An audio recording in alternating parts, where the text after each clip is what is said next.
بسم اللہ الرحمن الرحیم الحمد للہ رب العالمین الصلاة والسلام علی سید الانبیاء والمرسلین وعلی آلہ واصحابہ الطیبین الطاہرین اما بعد۔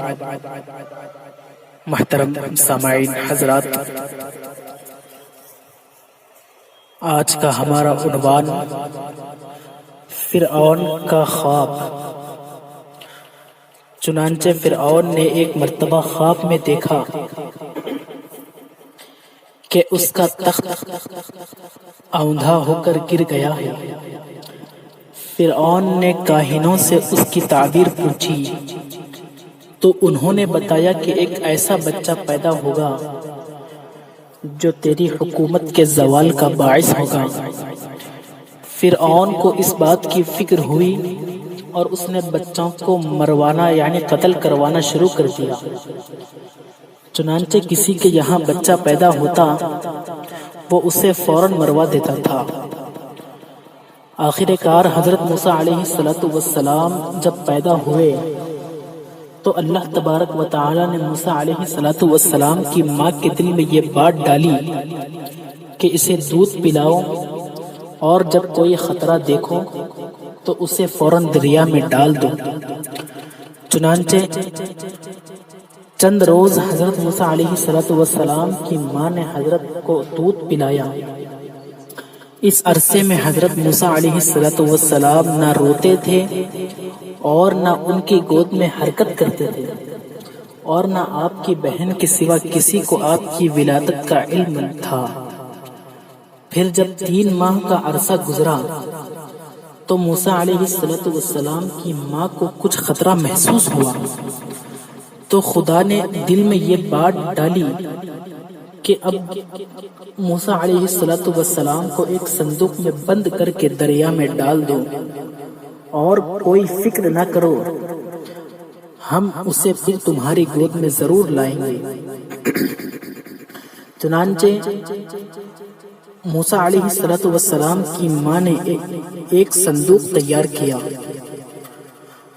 اس میں روئی بچھائی اور موسیٰ علیہ السلام کو اس میں رکھ کر صندوق بند کر دیا اور یہ صندوق دریائے نیل میں ڈال دیا۔ اس دریا سے ایک بڑی نہر نکل کر فرعون کے محل میں گزرتی تھی۔ فرعون اپنی بیوی آسیہ کے ساتھ نہر کے کنارے بیٹھا تھا۔ جب ایک صندوق نہر میں آتے دیکھا تو اس نے کنیزوں اور غلاموں کو صندوق نکالنے کا حکم دیا۔ وہ صندوق نکال کر لایا گیا اور سامنے رکھا۔ کھولا تو اس میں ایک نورانی شکل جس کی پیشانی میں اللہ تبارک و تعالی کا نور نظر آتا تھا۔ دیکھتے ہی فرعون کے دل میں ایسی محبت پیدا ہوئی، لیکن قوم کے لوگوں نے اسے بھڑکایا اور کہا کہ ممکن ہے یہی وہ بچہ ہو جس نے آپ کی حکومت کو برباد کرنا ہے۔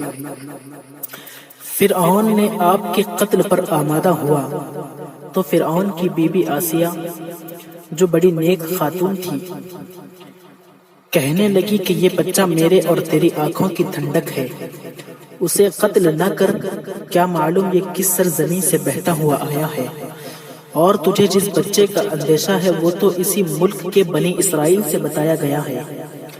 آسیہ کی یہ بات فرعون نے مان لی اور حضرت موسیٰ علیہ السلام فرعون کے محل میں رہنے لگے۔